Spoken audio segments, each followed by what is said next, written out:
এই বাক্যটিকে আমরা খুব সহজেই বাংলা থেকে ইংরেজিতে অনুবাদ করতে পারবো। আমি বিস্তারিতভাবে আলোচনা করব, তাই ভিডিওটি শেষ পর্যন্ত দেখতে থাকো। আশা রাখছি ভিডিওর শেষে আমরা অনুবাদ শিখে নেব। প্রথমে আমাদের বাক্যটিকে বারবার পড়তে হবে।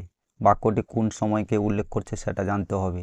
যেহেতু এই বাক্যটি বর্তমান সময়কে উল্লেখ করছে, তাই এই বাক্যটি প্রেজেন্ট টেন্সে অনুবাদ করতে হবে। কারণ অতীতকে উল্লেখ করলে বাক্যটি হতো ছাত্রছাত্রীগণ শিক্ষককে মান্য করেছিল, আর ভবিষ্যৎকে উল্লেখ করলে বাক্যটি হতো ছাত্রছাত্রীগণ শিক্ষককে মান্য করবে।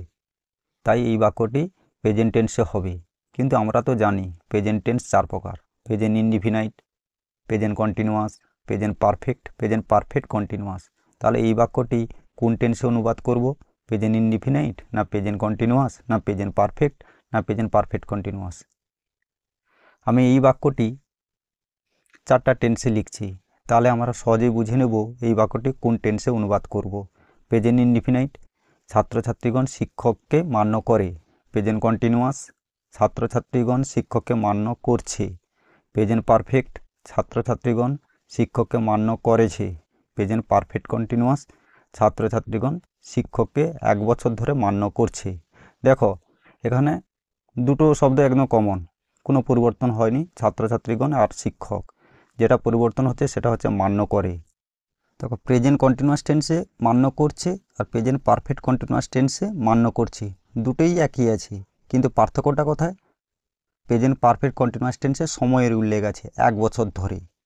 তাহলে আমরা বুঝতে পেরেছি এই দুটো টেন্সের পার্থক্যটা কোথায়। প্রেজেন্ট পারফেক্টে দেখো করেছে মানে জাস্ট কমপ্লিট, আর প্রেজেন্ট ইনডিফিনাইট মান্য করে। তাহলে 4টা টেন্সে আমরা ডিফারেন্সটা বুঝতে পেরেছি।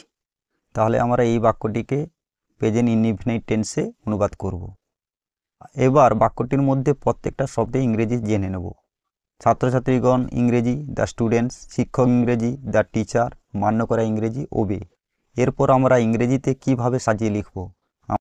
আমরা জানি বাংলা বাক্যের গঠন হয় কর্তা মানে সাবজেক্ট, কর্ম মানে অবজেক্ট, ক্রিয়া মানে ভার্ব। কিন্তু ইংরেজি বাক্যের গঠন আলাদা।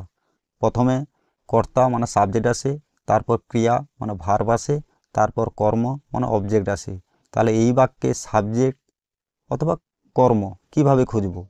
বাক্যটি আরেকবার দেখো।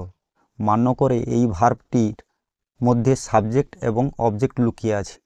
এখানে মান্য করে একে কে বা কারা দিয়ে প্রশ্ন করব, আর যে উত্তর পাবো সেটাই এই বাক্যের সাবজেক্ট। এবং কি বা কাকে দিয়ে প্রশ্ন করব, যে উত্তর পাবো সেটাই এই বাক্যের অবজেক্ট। তাহলে কারা মান্য করে? উত্তর পেলাম ছাত্রছাত্রীগণ। কাকে মান্য করে? উত্তর পেলাম শিক্ষক মহাশয় বা শিক্ষক। তাহলে ছাত্রছাত্রীগণ সাবজেক্ট আর শিক্ষক অবজেক্ট। তাহলে আমরা এই বাক্যে সাবজেক্ট পেয়েছি, অবজেক্ট পেয়েছি, ভার্ব পেয়েছি এবং সবগুলো ইংরেজিও জেনে গেছি। তাহলে ইংরেজিতে প্রথমে সাবজেক্ট লিখব মানে দ্য স্টুডেন্টস, তারপর ভার্ব লিখব মানে ওবে, তারপর অবজেক্ট লিখব মানে দ্য টিচার। তাহলে বাক্যটি হবে দ্য স্টুডেন্টস ওবে দ্য টিচার।